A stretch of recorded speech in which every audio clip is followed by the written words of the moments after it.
But let's first start with prayer. Our dear Heavenly Father, again, we look at ways that we can improve our body's function.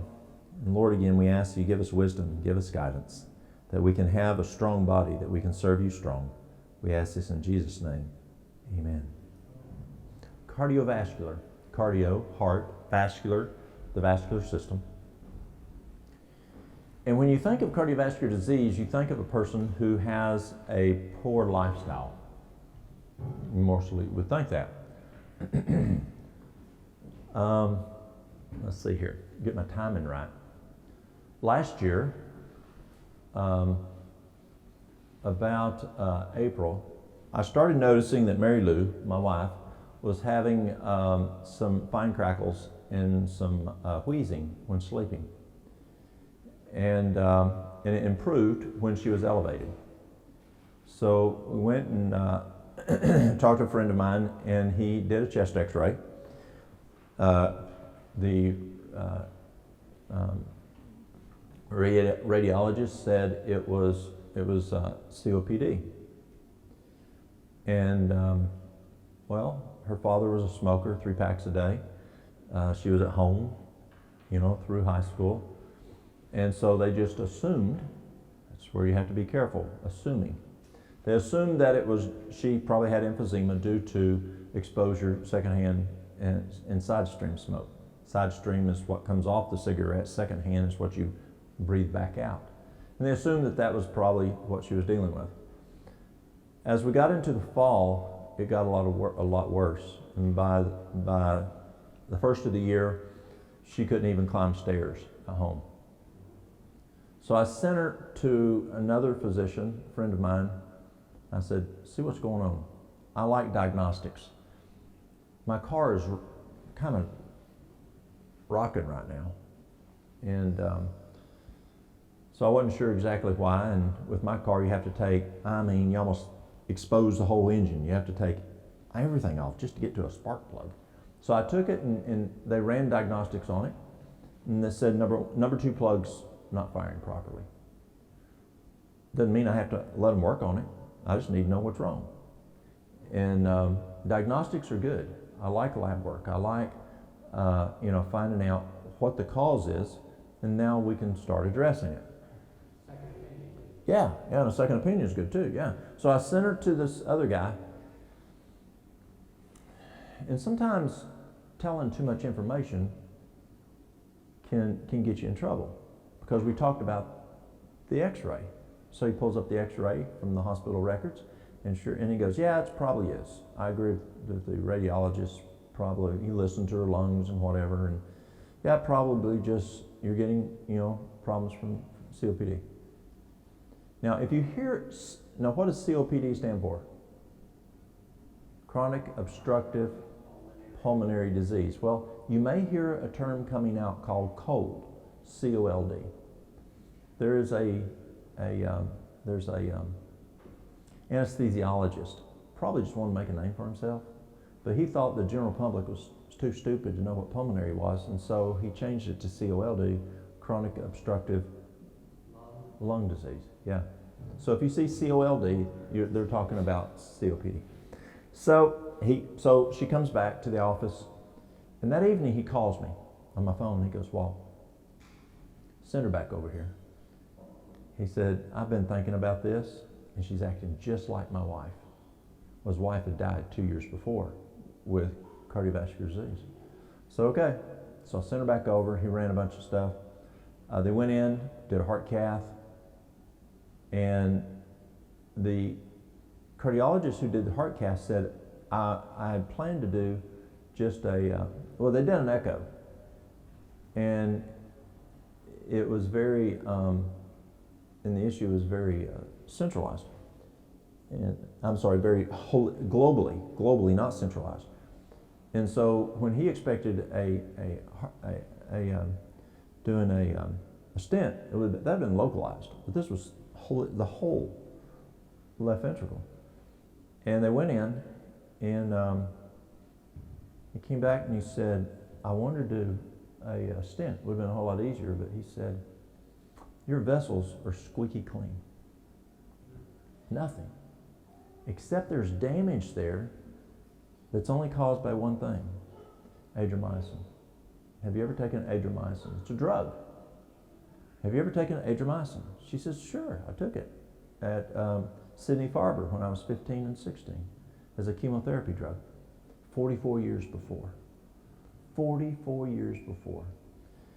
Her ejection fraction at that time was 25 to 30, and within just 3 months it dropped down then to a 10-15. And ejection fraction is a fraction. Your left ventricle opens up, sucks blood in, it counts how much blood comes in, then it squeezes out, and it figures the fraction between how much it squeezed out. When you would look on the echo at this time, literally, that is all you saw, her left ventricle squeezing. Very little. They gave her a 12.5% survival rate of that heart. Looked at possible transplant. Was that lifestyle? No. She was in total heart failure. I mean, almost total heart failure. She was in heart failure, almost total heart failure. Very sick. She couldn't hardly walk without having to stop. We've got her back up to a 25-30 ejection fraction. So we're seeing improvement, and we hope to continue seeing improvement. All because of a side effect of a drug 44 years ago. And here they want you to take something they haven't even studied. And you know what I'm talking about. Crazy, crazy.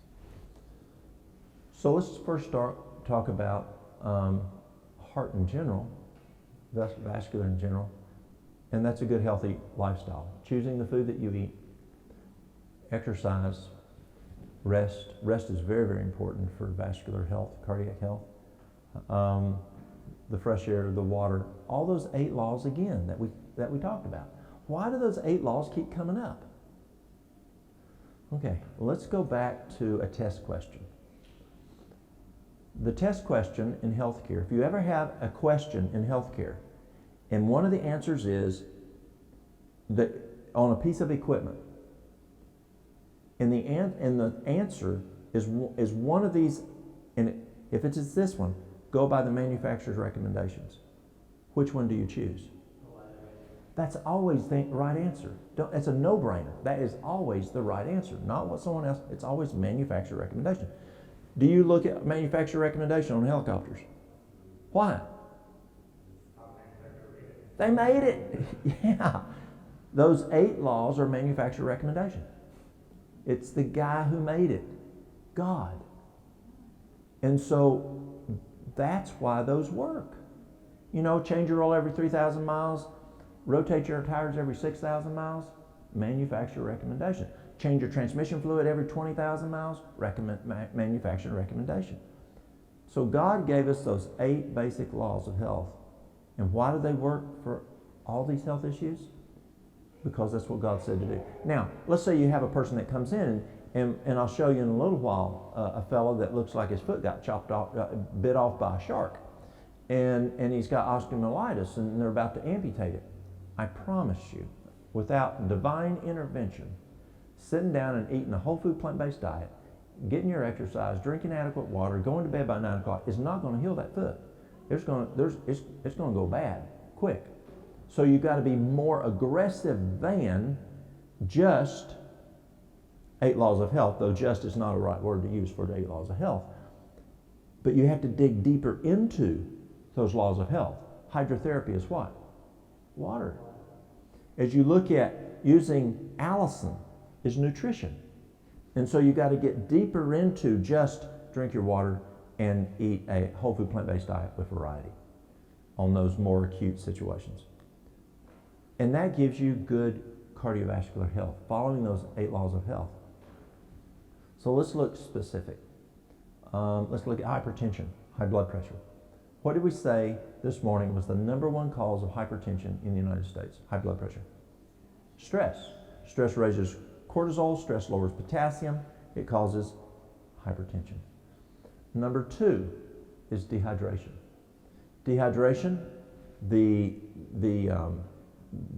blood is thicker and it's stickier. Therefore, it's a hydraulic issue. You have to pump harder. It is the brain has to have adequate hydration to work. If you don't have enough hydration, then you're more prone to the first one, and that was stress. So brain has to have adequate water, and if you don't have adequate water, you exacerbate the stress issue. Now you're even more prone to having the hypertension. It is through urination that you get rid of sodium. So if you're dehydrated, you don't urinate as much for several reasons. One, you don't have the intake, the input of water. But the other is when you're dehydrated, the hypothalamus tells the body, in the brain, tells the body there's a drought. Retain fluids. And now you're even less urinating because your body thinks it's in a drought. And so you retain sodium. Another thing that water does is water keeps the kidneys running well. The kidneys are the switches that regulate blood pressure. It's like a hydroelectric dam. You've got water flowing through the turbines. If you have good water flow, they generate electricity. If you trickle in through, they don't generate much electricity. So if you don't have adequate hydration going through the kidney health or the kidney function goes down. And the kidneys are the switches that regulate blood pressure. So now the two organs that regulate that have the switches that regulate the blood pressure aren't working as well. Now you're more prone to switch failure. And then the other is what we talked about also today of conductivity. And we talked about if you're dehydrated, the salinity is higher. If you're dehydrated, the salinity is higher, the sodium content, and then that then causes blood pressure problems. Also, if you eat too much salt, that causes the salinity to go up, the conductivity to go up, and it causes hypertension also, and actually causes other cardiovascular disease problems. So dehydration, too much salt, cause not just hypertension, but other cardiac issues because the conductivity is too high. And so those are things that we look at on dehydration, how dehydration affects blood pressure. The next one is ideal body weight. And there's a lot of research out there that shows why being the right weight is so important for blood pressure. And then the next one is just kidney function. Do you have renal issues? Are you in renal failure? Are you having renal issues? Maybe not because of the hydration, but just other issues. You have renal function problems. And if you have renal function problems or kidney function problems, there's a good chance you could have some problems with blood pressure. What disease do we think of that we're going to talk about tomorrow has a correlation with renal function, kidney function? Diabetes, yeah. And so with diabetes, many times you see diabetics on blood pressure medication because they want to stabilize those kidneys, because if we have too high blood pressure problems, we're going to have kidney problems. And so you'll see a lot of diabetics also on the medication. The next one is clogged arteries, which is clogged arteries, atherosclerosis. If you want to wash your helicopter and you have just a garden hose off it by itself, but you want more pressure, what do? You put a smaller orifice on it to make the more pressure. Well, that's what happens in the body, the plumbing. If you go from 1.5-inch pipe down to 1/2-inch pipe, pressure is going to go up. And that's what atherosclerosis does. Clogged arteries do that. The other one is arteriosclerosis, and that's the walls are hardening of the arteries. Now let's say you have a pipe that is not a rigid pipe, and it's a flexible pipe, and every time the pressure goes up, the pipe expands. Is that going to affect pressure? It's going to help the pressure because when it goes up, the pipe lets up for it, and that pressure doesn't go up, that residual pressure. But if you then go to a rigid pipe and the pressure goes up, is the pressure going to go up? It will. So that's why hardening of arteries affects blood pressure. And then the last one that I look at is there cardiac issues? Is the heart having problems? Do we need to fix the heart? So let's go back at them. So what do you do to fix them? If we've got Stress, we talked about that the last one, so I won't talk about that again. But things, you know, the B complex, the lithium, the magnesium, the sleep, and all that stuff, that's going to help with stress. And if you manage that stress, get it under control, then that should stop the cortisol going up too high and the potassium going too low, and you should be fine. Yes, you could go ahead and give them potassium, but you haven't fixed the problem yet. You're only masking and managing, just like you would with a drug. If it's the issue of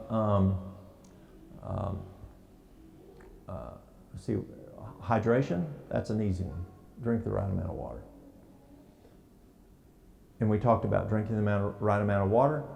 How much? We said if you, it takes a 5-year-old, it takes a half a gallon to run a 5-year-old, up to 128 pounds to sit on the couch. Over 128 pounds, it's body weight divided by 2. But you want to sip on that water instead of drinking it all at once, because if you drink more than 3 to 4 ounces at a given time, you're going to have free flow, you urinate that water out, and it's not going to hydrate the system. So you want to just sip on that water throughout the day. But if you do more exercise, you do sports, you're working in the garden, you may need an extra quart or 2. The next one is being outside ideal body weight. That's just, you got to lose weight. That will take care of that problem. See, you got to correct the problem. The next one is kidney function. So what if it is kidney function? What do we do for the kidneys to improve kidney function? Corn silk tea or corn silk extract. Corn silk is the best herb for kidney function. The second one is dandelion root. Dandelion root extract or tea. Coenzyme Q10, CoQ10, we usually use that cardiac, but it's also good for the kidney function. Coenzyme Q10, 100 milligrams, say 4 times a day. The next one is activated charcoal. Now, what is charcoal used for the most in the world? That's one of them, but the most. What? Barbecuing? Filtration. Yes. Number 1 is filtration. So, what are the kidneys? Charcoal works good in aiding filtration in the kidneys. Teaspoon twice a day, 3 caps twice a day, does a good job. Exercise. Exercise is critical to kidney function. Get out there and get that exercise going. Very, very important. But what if you're in a wheelchair? What if you're not able to can you still exercise? Let's go back to occupational therapy. PT. Okay, y'all clap your hands. We're not clapping in church, y'all, but we're doing something here. Okay, clap your hands. Stop. Okay, do it again. Stop. Do you feel the tingling in your fingers? Okay, in your hands. That is microcirculation. So when you have a person that's bed-bound, wheelchair-bound, chair-bound, whatever, and they can't get up and ambulate, can't walk, have them clap their hands. Okay, try this one. Rub your ears. Now, I mean rub them as hard as you can handle. Rub it really good and hard. Now, be careful if you got earrings on, but rub it real good and hard. Okay, stop. Can you feel that? It increases microcirculation. You can pat your arms. You can take a newspaper or a magazine, roll it up and tape it and tap on it. It increases circulation. So even though you can't get out and walk, you can at least get that circulation going by those means. The last thing on renal failure, and it's very, very important. Let's see what time it is. Okay, I'm going to wait a little bit more. Pardon? 3:25. The other thing is the diet.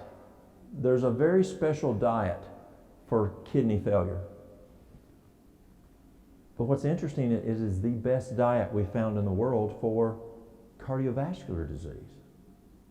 Also works for reversing diabetes. It also is really good for weight loss. It was developed in 1933. A guy from Germany came to America, a physician, also a scientist, PhD in science. And he came to America, didn't really want to come. He was kind of forced to come by family and friends. But there was something going on over in Germany, and he thought it would just all blow over. No way. It wasn't going to be a problem. He was Jewish. Fortunately, he came to America. Went to work for Duke as one of their physicians. And he came in 33, 34, he started experimenting with this diet. It then became a program, part of Duke's protocols in 1938, 39, somewhere in there. And it's extremely effective for reversing renal failure, extremely effective in reversing cardiovascular disease, extremely effective in reversing diabetes. An example, I was talking to the folks this morning in Kigali, and they just started the program, and we were doing Sabbath school in church. And the last 2 times I was there, I'll give you an example from both times. One lady, both of them, their fasting morning glucose was at 300. No, I'm wrong. 399. They were both 399, right at 400. Both are on metformin. Both of them are on insulin. Poor ambulation. Didn't walk too good. And in 14 days, we had them off insulin, off metformin. One had a glucose of 124, one had a glucose of 115. Isn't that amazing? In 14 days. And we had them on this diet. We left them on it for 3 months. So what we did is we fasted for 3 days, water fast, and then this is what we ate. For breakfast, 1 cup of brown rice and 3 servings. A serving is each. Orange, grapefruit, mango, avocado, or a half a cup of little stuff, raspberries, strawberries, blueberries, whatever. That's breakfast. 1 cup of brown rice, 3 servings of fruit. Now for the diabetics, just because they're on this program doesn't mean they can start just eating anything they want to. And so for some people, a banana or grapes may send the blood sugar kind of crazy. And so be moderate on what you can eat at first if you have diabetes. For dinner, the noon meal is 1 cup of brown rice. Brown rice is the protein. And a nice big old garden salad. But no dressing, no oil, no salt, no cheese, no meat. No dressing, oil, salt, cheese, or meat. You can squeeze some lemon juice on it. Lime juice. Y'all do limes where you're from? Or sometimes you got to negotiate with people. Duke won't let you do this, but I'll negotiate. Say some salsa. Salsa works good. Unless they're on an elimination diet and they're using this for an elimination diet, and let's say they have inflammation, and we're trying to identify is it a nightshade that's causing it, which tomatoes and peppers are a nightshade. And so we know there's tomatoes in it, but if they happen to put peppers in it, you want to stay away from those nightshades if we're trying an elimination diet for inflammation. If they're diabetic, no supper. And we'll talk about that tomorrow, why that is. So that's the diet. And that is amazing on reversing renal failure. I've seen folks who are stage 4 renal failure, and on average, 3 months, they can go to where their physician says they no longer have renal failure. And that's cool. That's exciting, y'all. It is. It's exciting. I had a lady on dialysis. She came in, and all she did was just the diet. She didn't do the other stuff. She wouldn't do that. She was 33 years of age. At 15, she went on dialysis due to an interaction with some medication she was on. And her potassium was crazy, phosphorus was crazy, and her creatinine was 11. And in 1 month, she, excuse me just a minute. Okay, I'm sorry. I'm getting an update on that fire. The update is the wind's down, no more trees falling, no more power lines going down, so the wind is down, so that's a good thing. Yeah, blowing is good. I'll get some water. So all she did, if she would have done the other, she would have even done better. She just did the diet, the brown rice and fruit, brown rice and salad. In 30 days, potassium was, and I don't know at what point this took place. All I know is she came back at 30 days and reported. So I don't know when the labs changed. She didn't tell me. But at 30 days, her potassium was normal, phosphorus was normal, creatinine went from 11 to 6. And that's good. That's real good. Getting someone, so many people, once they get in the system, they're scared to death. They're scared. Their doctors, just scared them to death. That, they're going to, and it's true, dialysis is a problem. When you get to renal failure as bad as dialysis, you're bad off. And they're just so scared they're not willing to try something. Give me just a sec.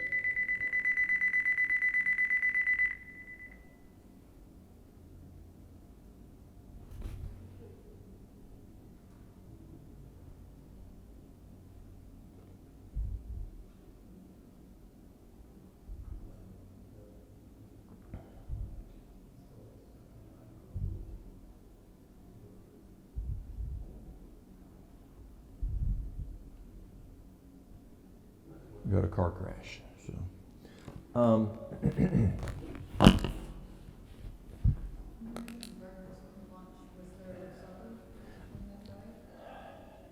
on diabetes, no, and we'll talk about that tomorrow. But for renal failure, if they want to eat supper, my favorite for them to do is juicing, a vegetable juice. But they feel like they need to eat something, they could do breakfast again, and that's what they do at Duke. For renal failure is the 1 cup of brown rice and 3 fruit for supper. Yes. So that's what you do for renal failure. Then I'll come back to atherosclerosis and arteriosclerosis. For the cardiac, if it's cardiac issues and you're trying to address the, I'll go ahead and hit them. If it's cardiac issues and you want to address the hypertension, what works really well is Hawthornberry. If you have hypotension, low blood pressure, or hypertension, high blood pressure, Hawthornberry is very, very good for helping to stabilize the blood pressure. Just like fiber is good to help with whether you're constipated or you got diarrhea, it helps with both. Well, Hawthornberry helps with both for most people. Clogged arteries. So that's your hypertension stuff. Atherosclerosis. A lot of people get atherosclerosis. What are the causes of atherosclerosis? Dairy, meat, high fats, smoking, sugar. Yeah, it can be an inflammatory issue. Now you got to a point that's the big issue. Oh yeah, now you've got alcohol. Inflammation. Inflammation is a major cause of atherosclerosis. Inflammation, what it does is you can raise CRP, C-reactive protein, or CRP is a measurement of inflammation. Inflammation scars and inflames the vascular walls. And when you scar and inflame the vascular walls, even though you have good cholesterol, then the cholesterol comes in and tries to do its job on patching these scars and inflammation. And chronically, it starts sticking and sticking and sticking and getting more and more buildup until finally you have atherosclerosis. You can even have an occlusion due to inflammation. What is the major cause of inflammation in America today? Did I mention that yet? According to Harvard University, the major cause of inflammation is processed food. Processed food is the #1 cause of inflammation. And inflammation is a major cause of atherosclerosis, as you just mentioned. What's another major cause of inflammation? Sleep deprivation. I had 2 friends. Both of them had perfect diet. Both of them exercised. I mean, one of them worked like a mule and break his breath talking. Both of them drank adequate water. Both of them, they didn't smoke, drank, do drugs, got sunshine, believed in God. But what did they have a problem with I haven't touched? Rest. They were workaholics. For a good cause. They both had ministries. Work. They worked like horses. One of my buddies, he would go help his neighbor with, saw up wood just to try to share the Lord with him. And then at night he was answering questions from all over the world on whether it was true education or agriculture. He would be out working in his garden at nighttime till all hours of the night with lights, just because he's helping people during the daytime. And I read his autopsy, and it said that, and both of them was heart attacks, and the autopsy said that he had atherosclerosis, and it was due to an occlusion, a clot. And so I killed him. I just read Testimonies Volume 1, and James White almost went through that himself. Yes. I had to learn themselves that rest was the key, and it can't be going down Yeah. even for good cause. At his funeral, I said, how do you say no in order to say yes longer? I mean, y'all that dealt with me coming here, you didn't deal with me. You dealt with Walter, my son, because Mary Lou took it away from me. Because there's times I was gone 6, 7, 8 weeks at a time. Gone, and I just wasn't getting rest. And she says, you got to slow down. And so now Walter does my scheduling for me to try to keep me, slowed down so the same thing doesn't happen to me. Same thing happened to my other friend, both of them. They had massive heart attacks, fell over dead, done dead. It wasn't like, they didn't go to the hospital, they just fell over dead. And both of them had sleep deprivation. Sleep deprivation raises CRP, the inflammation. Then the CRP causes a scarring and inflammation of the vascular walls. Both of the men had normal cholesterol. Over 50% of people who have heart attacks have normal cholesterol. That's just a marketing thing to sell you statin drugs. And then they had an occlusion because sleep deprivation. So yes, eating a healthy diet is important for atherosclerosis. Eating a whole food, plant-based diet. And it is true, a whole food, plant-based diet. But again, we got to go, let me go back, let me back up. We talked about it last night.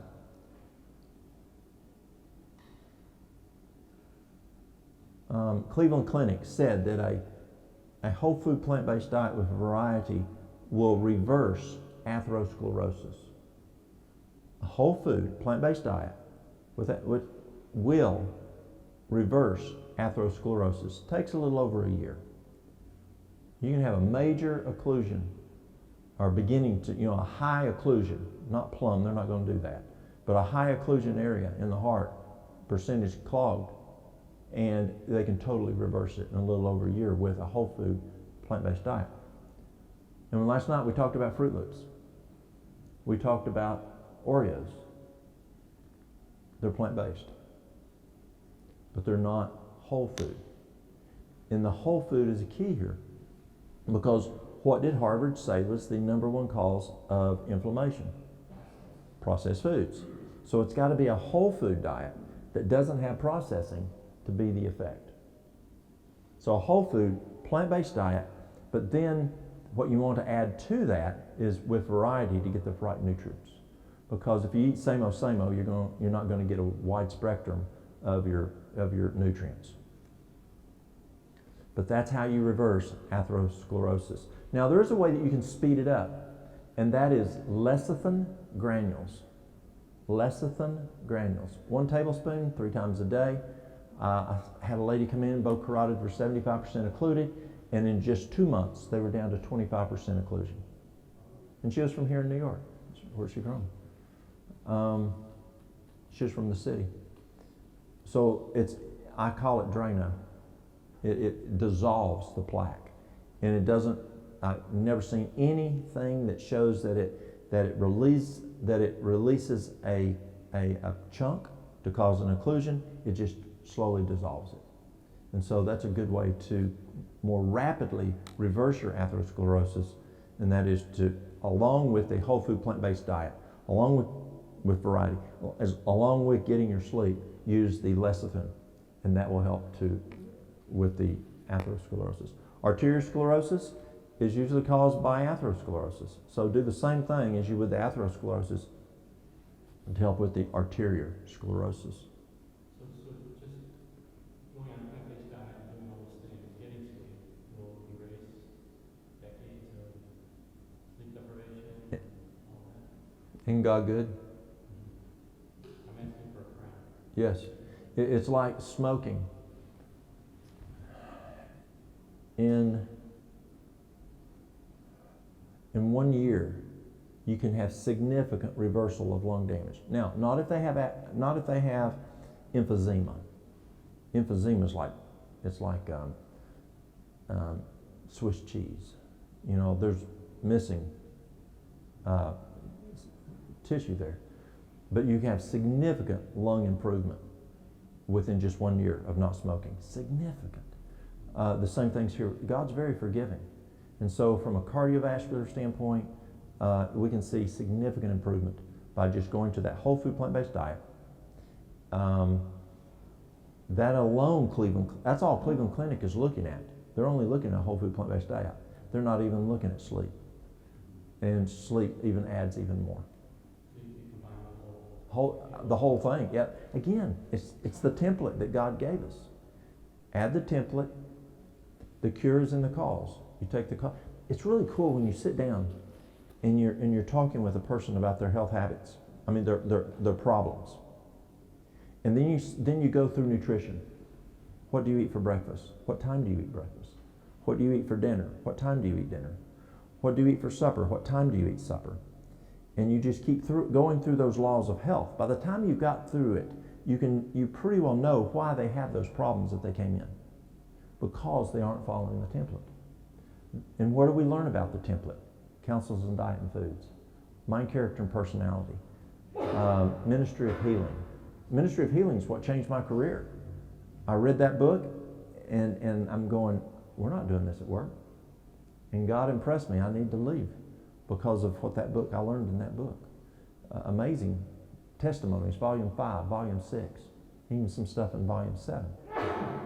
Just a lot of good information. You follow those things, you see that cardiovascular disease go away for many, many people.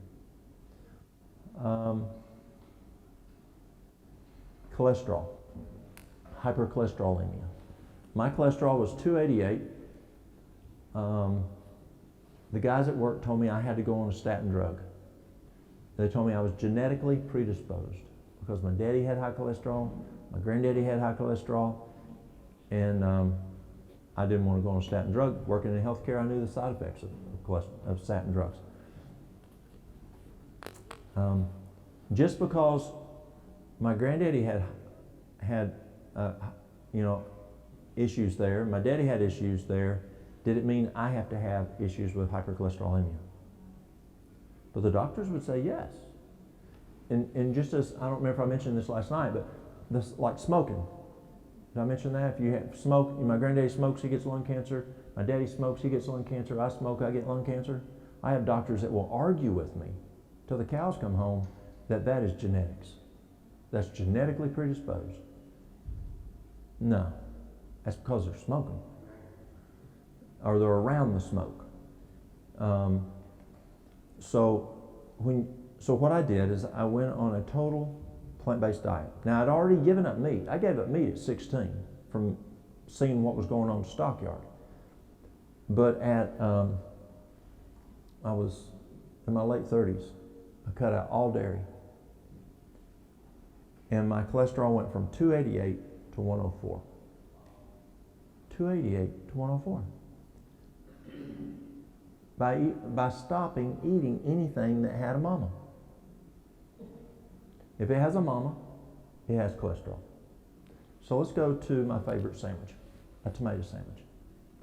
Now I'll have to clarify this in just a moment. But does bread have a mama? Unless some people I understand put milk in bread, but normally they don't. So bread does not have a mama, therefore bread doesn't have cholesterol in it. Okay? Does mayonnaise have a mama?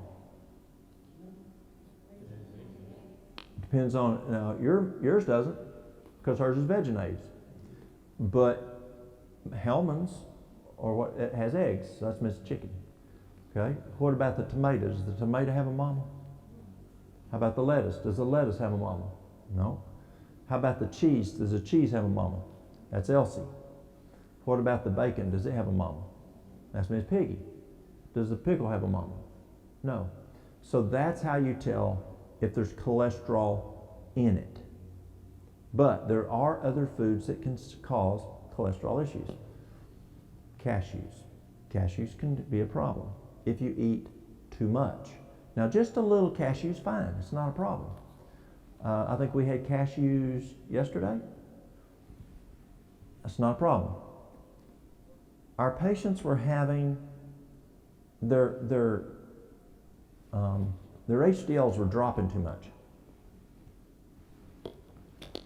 more than the other folks. I got me another one here. Thank you. I got my back up.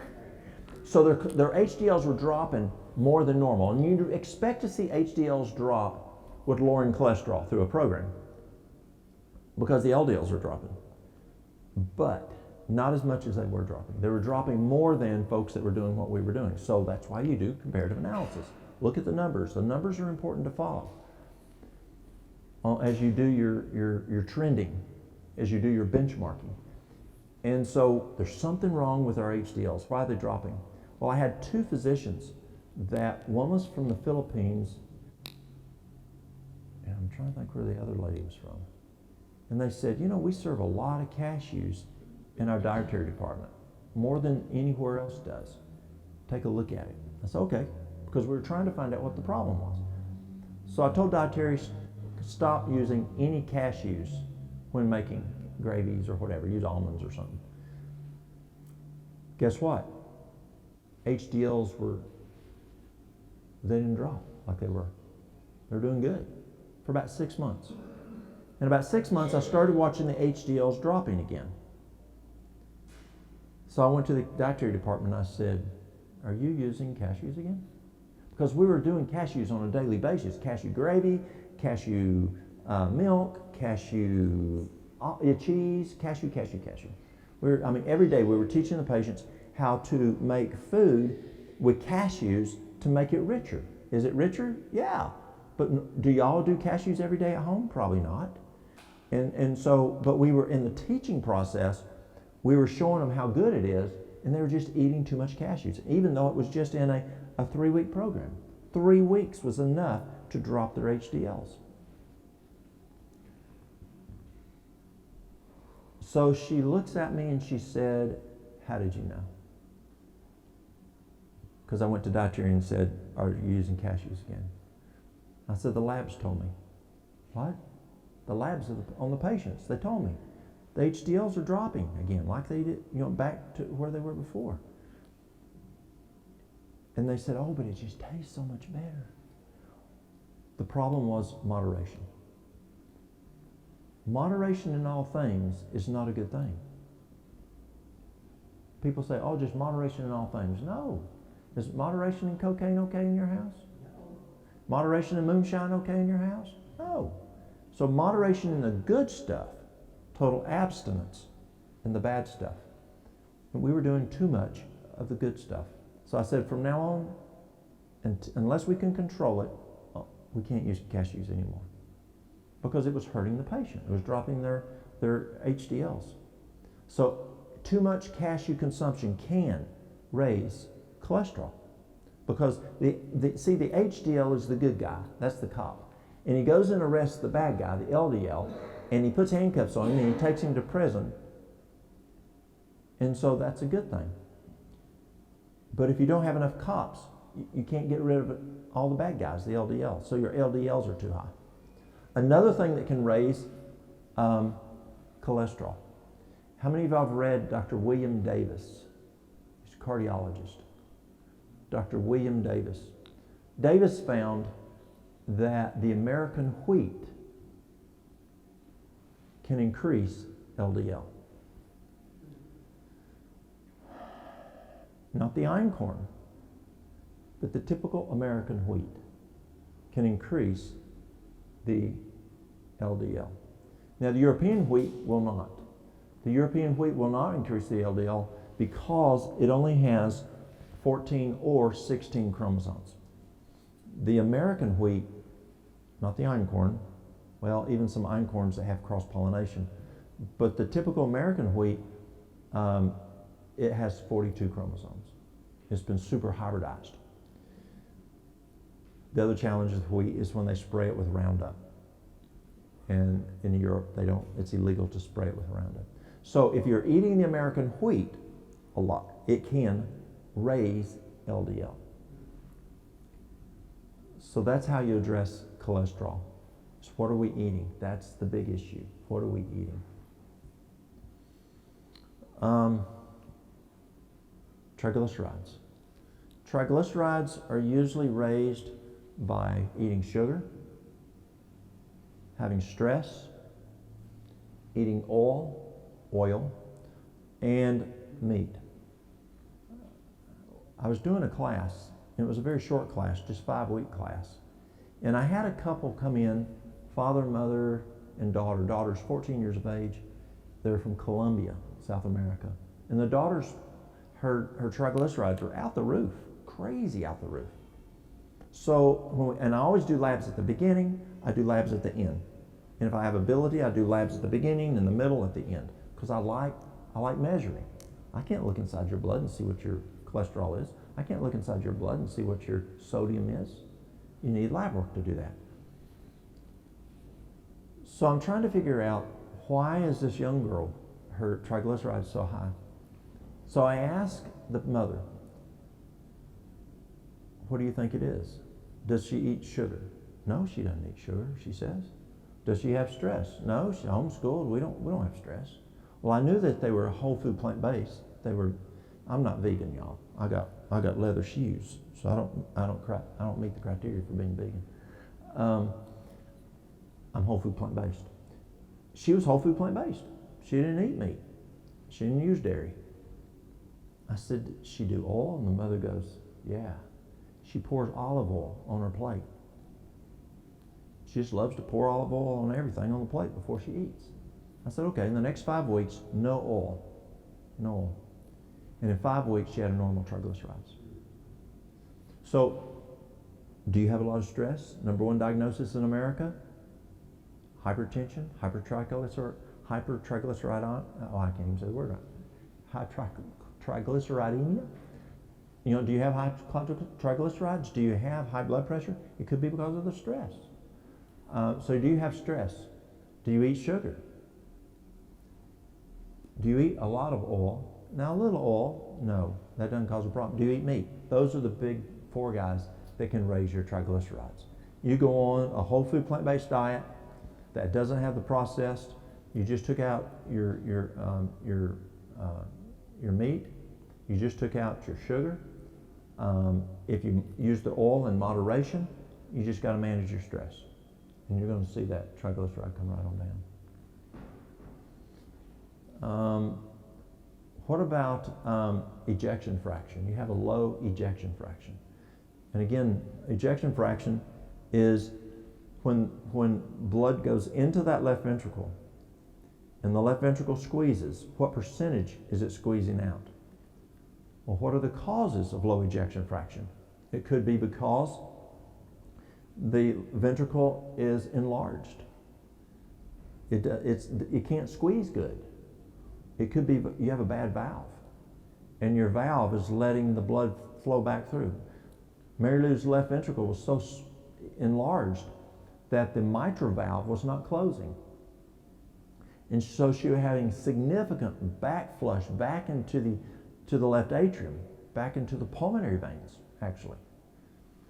And so that was a problem back towards the lungs. So her mitral valve is improving now. because we're shrinking the left ventricle, and therefore the leaflets can close better. At first, they were looking at putting in a valve. The first thing they thought, well, we got to put a valve in there. And they go, no, it's too bad. It's too weak. If we put a good valve in there, the heart doesn't have enough pressure to even push blood through the valve, and she'll die. And so we can't put, a horse valve or a mechanical valve or a cow valve in there. So we've got to improve that. But just by doing what we're doing, and I'll share with you in a moment what we're doing, but by just improving that left ventricle function, then we're able to shrink that left ventricle, and the leaflets are coming back together a lot better. So you've got to take the cause away. You've got to fix the cause. So what are we doing for her? The diet is important. The Duke diet is the best thing I have found for cardiovascular disease. We're doing Hawthornberry. Hawthornberry has a half-life of 4 hours. So we're doing Hawthornberry at least 4 times a day. We're going coenzyme Q10 at least 4 times a day. We're doing magnesium. She actually started having problems with she had left bundle branch blockage, significant left bundle branch block. So that meant it was firing down to instead of firing and the left ventricle left and right ventricle working together, you got it going down to the right ventricle, then going across over to the left ventricle. So it was like bump, bump, bump, bump. So it wasn't totally firing like it was supposed to. So we're using magnesium. And magnesium is very, very important for the heart electrically to work right. So we're using like 1,500 to 2,000 milligrams of magnesium a day to bowel tolerance. We're using vitamin C also to help. Exercise. Exercise is critical. It's a muscle. We've got to get that muscle strengthened back up. And so we're doing exercise to increase that muscle back up. We're seeing improvement. Not where I want yet, but we're seeing improvement. When I worked in healthcare, if you had an ejection fraction of 20, we didn't have much to offer you. Here she had a 10-15, and we're already back up to 25-30. So we're seeing that good improvement. Are we going to continue seeing it? We pray so. Is it going to be long term? We don't know. God's in control. And that's what's so important. And let me share something before, I'll take questions on cardiovascular, but let me share something very important, whether it's cancer, cardiovascular disease, whatever. Yes, we work on this stuff. But what is it most important that we work on? The relationship with Christ. Yeah, that prayer life, that relationship with Christ. See, can heart failure cause you to die? Can cancer cause you to die? Can driving a car cause you to die? I don't know what happened in this wreck that just happened that I just got toned out on. I don't know if they're dead or alive. But can just be standing right here, you die. I mean, airplane can fall through the ceiling. You never know. What? Oh, yeah, no, we can't have helicopters going. No. Not around here. The most important thing is the relationship with Christ. See, when you ask, Mary Lou had breast cancer. Well, she had leukemia when she was 15 and 16. No, 15 and 16. Then she had breast cancer back 12 years ago. And I still had 3 kids at home. Why, God? You know the why? And you can have the exact same type of cancer, the exact same protocol, do the exact same thing and have 2 different outcomes. 2 totally separate outcomes. And the question is, why? I don't know. I don't know why. I got grandkids. I've got 3 that are 3 years old. And all 3 of my kids had a baby within 10 months. And the third one just turned 3. And then I have 2 6-year-old grandkids. And my 6-year-old, when they're 5, 6, I mean, it's like, why, Granddaddy? Why? You remember that? Yeah, I remember my granddad would say to me, boy, why do you keep saying why? And there's times that I cannot answer them. Either they're asking me something that they would not understand, or they're asking me something that they don't need to know yet. They're just not mature enough for it. We're not mature enough, y'all, to answer that question, why did God choose this versus this? Someday we will. We'll understand. But right now, how do you explain to a father who loses his wife and he has 3 kids, 4 kids? How do you explain that? Or how do you explain to the kids why both of their parents were just wiped out in a car wreck? I don't know. Take a look at Matthew 24. I believe we're living in the end day. It talks about people being laid to rest. It's going to be nuts out there. I mean, crazy nuts. And it's actually, my father passed away in December. He doesn't need to be going through all this craziness or what's to come. He was ready to go to sleep. And he didn't have to deal with it anymore. And so, but why does it happen to a young person? We don't know, but God does. The key is to be ready. And if you have heart disease, if you have cancer, if you have whatever, and you say, well, you know, I could have another 10 years, or I could have another, as a young person, another 60 years. Well, I don't think time's going to last that long. I personally don't. But you've got eternity, if your life is right with Christ. That's the key that we've got to be working on. Does it mean we give up and say, I'm not going to work on Mary Lou's heart no more? No way. I'm still going to be working on that heart, trying to figure out what we can do to strengthen that heart and continue to have an upward trend to where we need it to be. But the key is the relationship with Christ. And that's so imperative. It really is. Well, I'll tell you what, let's stop. We're going to take a break, and then we're going to do my most favorite one, Old Mountain Remedies. Old Mountain Remedies. And how long do you want to take? Break? Yes? What do you need? Bathroom break real quick? 10, 15 minutes. All right. Can I ask you a question? Yes, I'm in to take questions first. Yes. Magnesium. Yes. Have you ever considered Epsom salt, magnesium sulfate? We- Is there a better way to ingest it, or is that, what are your thoughts on that? Yeah. My great-granddaddy, who was a veterinarian, he was a nurse, worked for Kellogg at Battle Creek, then he came back home to Tennessee and he became a veterinarian. If you had a sick horse, a sick cow, he got him a Coca-Cola bottle, 8-ounce Coca-Cola bottle, glass bottle, put some Epsom salt in there, shook it up, and gave it to him. I don't care what was wrong with them. Clean their intestines out. And so it's good for that. I like citrate because its bioavailability is good, where some magnesiums are not. It also is very wide spectrum. It works for a lot of stuff. It's like a shotgun, where like your magnesium, the L-theanate, is just good for your brain if you have Alzheimer's or brain function issues. So your citrate is good for your muscles, your elimination, your brain, your nerves. So I haven't used the Epsom salt as a magnesium product. Dr. Natalie recommends it for the He's using Epsom salts now. Well, I believe that it was one of the things that, for getting magnesium. Okay. That was recommended in, I think it's in his book. Okay, good. Verify that. Yeah. But So, I was curious. so yes, it is a form of magnesium. Yeah. I use it. You can use it for good colon cleanse. You throw it in bath water and you sit it and then Oh, that's how he was doing it. Was he doing it orderly? No.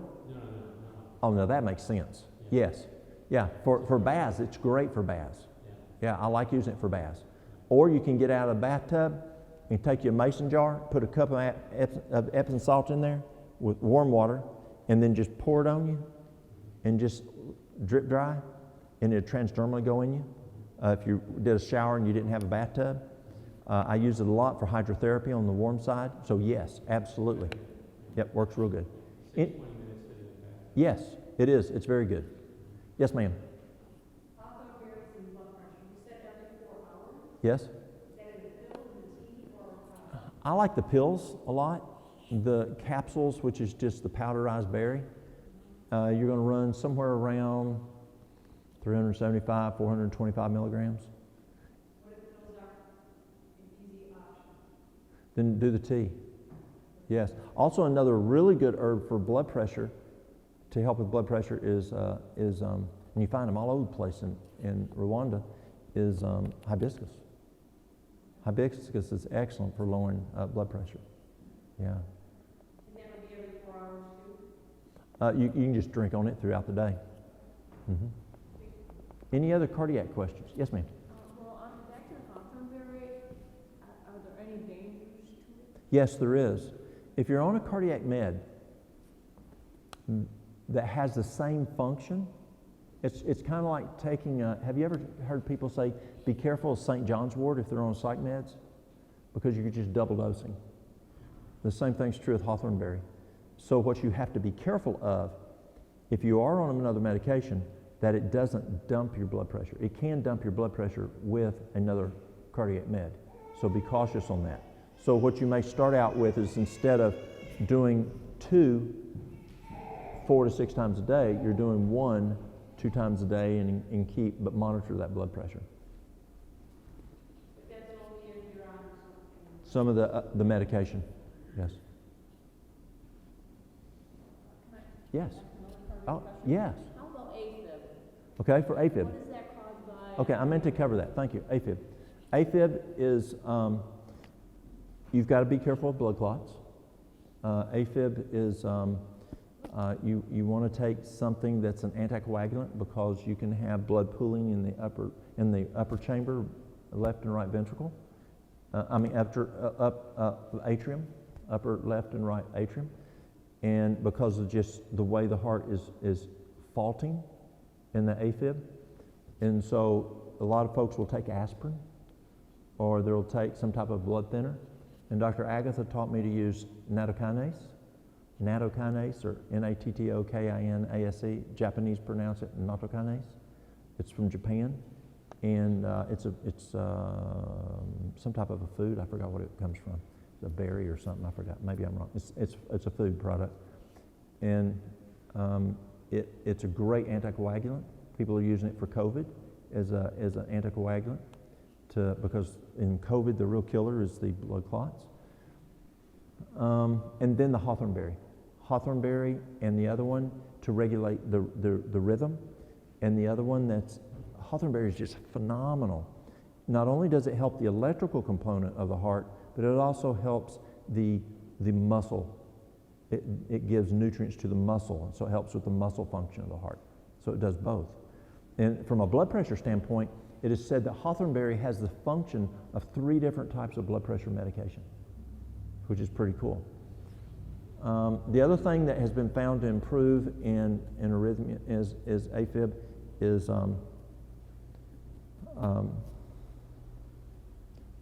iodine. That's Lugol, which is potassium iodide and potassium iodine, just 12.5 milligrams.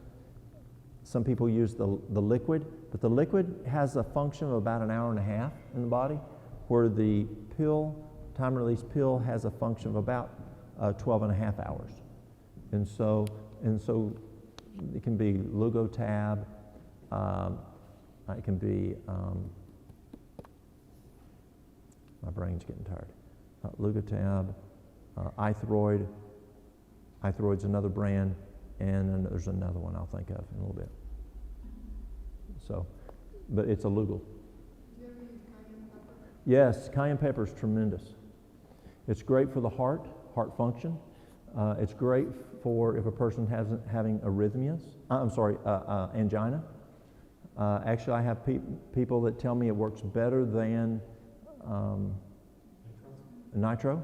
Nitro can give them a headache, and they'll just take a dropper full and stick it under the tongue. And So I have a friend that has problems with, she has to take nitro Mm-hmm. 1,000 heat unit, Mm-hmm. and, but, you know, she shouldn't be taking it without her doctor's okay if she's using something else, right? That's a very good question.